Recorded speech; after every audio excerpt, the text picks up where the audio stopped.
तर आजच्या सेशनमध्ये आपण बघणार आहोत ASP.NET Web Forms. Web forms are web pages built on the ASP.NET technology. It execute on server and generate output to the browser. Okay, ते सर्व्हरवरती एक्झिक्यूट होतात आणि ब्राउझरवरती त्याचं आउटपुट दिसतं. It is comfortable to any browser to any language supported by the .NET common language runtime. It is flexible and allow us to create, add custom controls. We can use Visual Studio to create ASP.NET Web Form. तर आपण web form create करण्यासाठी आपण visual स्टुडिओचा उपयोग करणार आहोत. Okay, तर web forms are made up of two components: the visual portion, the ASPX file, and the code behind the form, which reside in the separate class file. Okay, त्याचा जो दुसरा code जो असतो तो क्लास फाईलमध्ये असतो आणि जो मेन ASPX फाईलचा कोड असतो तो ASPX फाईलमध्ये असतो. ओके, द ब्राउझर जो आहे तो आपला क्लायंट आहे, सर्व्हर जो आहे IIS आहे आणि फ्रेमवर्क आपण यूज करणार आहोत ASP.NET. ओके, तर ASP.NETचा वेब फॉर्म कशा पद्धतीने क्रिएट करायचा ते आपण वन बाय वन बघू. सर्वात पहिले ही माझी विंडो आहे. त्यानंतर मी इथं न्यू प्रोजेक्ट करेन. न्यू प्रोजेक्टमध्ये जाऊन इथून प्रोजेक्ट सिलेक्ट करेन. Okay,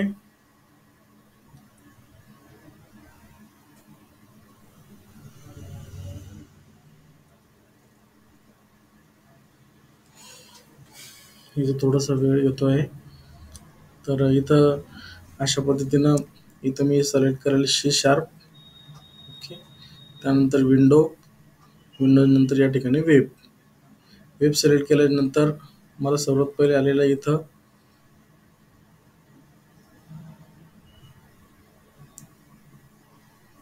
.NET framework web application. Okay, हे बघा ASP.NET web application .NET framework अशी माझी विंडो येईल. ती मला सिलेक्ट करायची आहे. ओके, मी नेक्स्ट करेन. नेक्स्ट करून सॅम्पल नावाचा प्रोजेक्ट त्याला नाव देईल. प्रोजेक्टचं नाव दिलेलं सॅम्पल.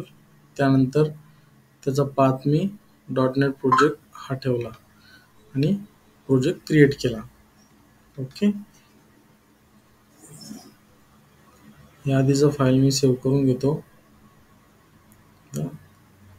तर सर्वात पहिले तो काय विचारतो, तुम्हाला कोणता प्रोजेक्ट सिलेक्ट करायचा आहे. MT, web form, MEC, VBPy, single page application. तर यामध्ये आपल्याला सिलेक्ट करायचं आहे वेब फॉर्म्स. वेब फॉर्म्स मी सिलेक्ट केला. आता त्यानंतर नेक्स्ट माझी प्रोसेस आहे की वेब फॉर्म माझा क्रिएट होईल.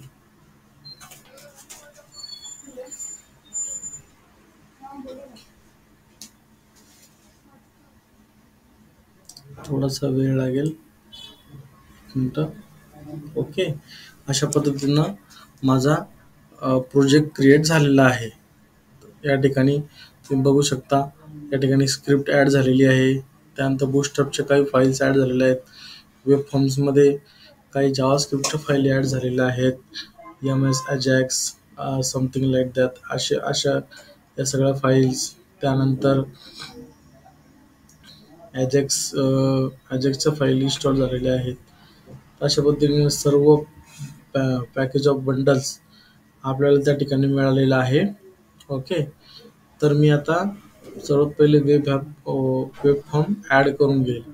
तर वेब फॉर्म ॲड करण्यासाठी हा जो प्रोजेक्ट नेम आहे इथं सोल्युशन एक्सप्लोररमध्ये याला राईट क्लिक करून यामध्ये त्याला सांगेन की ॲड म्हणल्याच्या नंतर इथं न्यू आयटम ॲड म्हणल्याच्या नंतर या ठिकाणी ऑप्शन्सची लिस्ट येते. इन्स्टॉलच्या आतमध्ये वेबच्या आतमध्ये या ठिकाणी वेब फॉर्म सिलेक्ट करायचा आहे आणि इथं ॲड म्हणायचं आहे. ओके, इन्स्टॉलच्या आतमध्ये वेबच्या आतमध्ये वेब फॉर्म या ठिकाणी ॲड म्हणायचं आहे. तर ॲड म्हटल्याच्या नंतर आपल्याला एक नवीन वेब फॉर्मची फाईल क्रिएट होईल, webform1.aspx ही फाईल. तर ही फाईल ॲड झाल्याच्या नंतर आपण हा कोड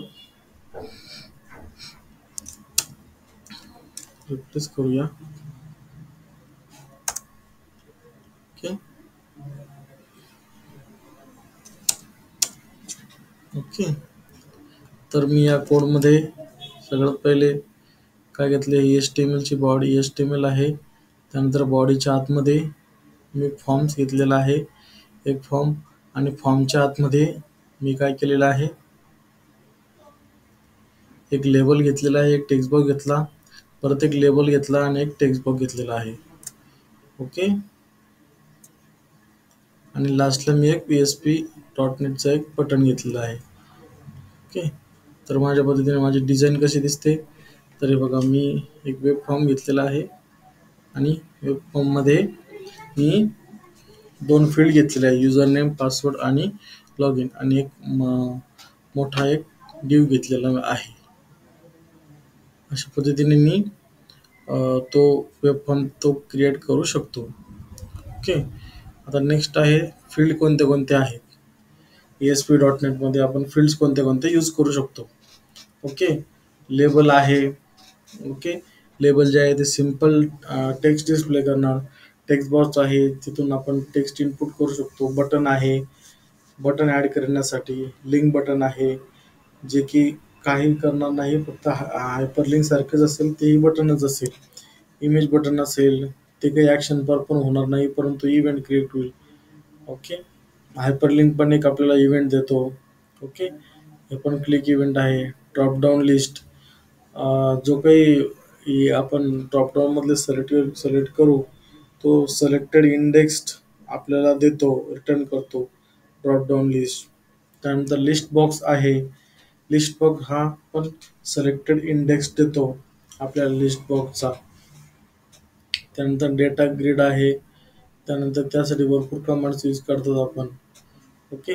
इव्हेंट कोणते कोणते आहेत, cancel command, delete command, selected index command. त्यानंतर डेटा लिस्ट आहे, रिपीटर आहे,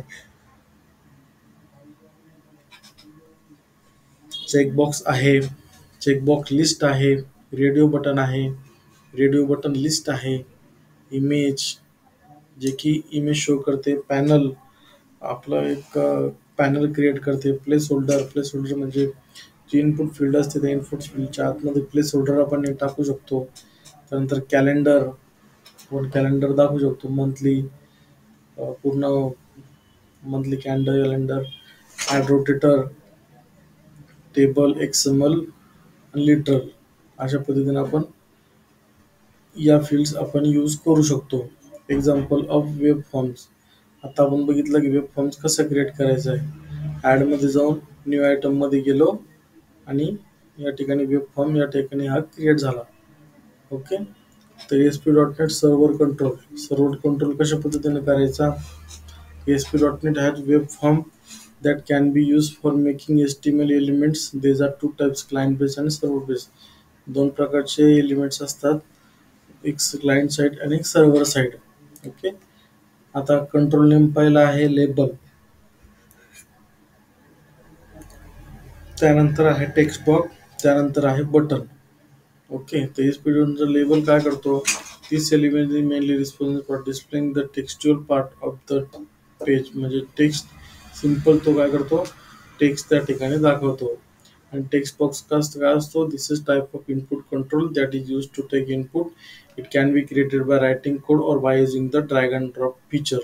ड्रॅग अँड ड्रॉप फीचरद्वारे सुद्धा आपण ते इन्सर्ट करू शकतो, किंवा मग आपण त्या ठिकाणी कोड राईट करून सुद्धा लिहू शकतो. एक हायपरलिंक आहे. नेक्स्ट, हायपरलिंकमध्ये आपण क्लिक इव्हेंट मिळतो आपल्याला आणि डायरेक्टली तो सर्व्हरकडून इनपुट घेतो. त्यानंतर रेडिओ बटन आहे. रेडिओ बटनमध्ये आपण सिम्पली क्लिक करू शकतो.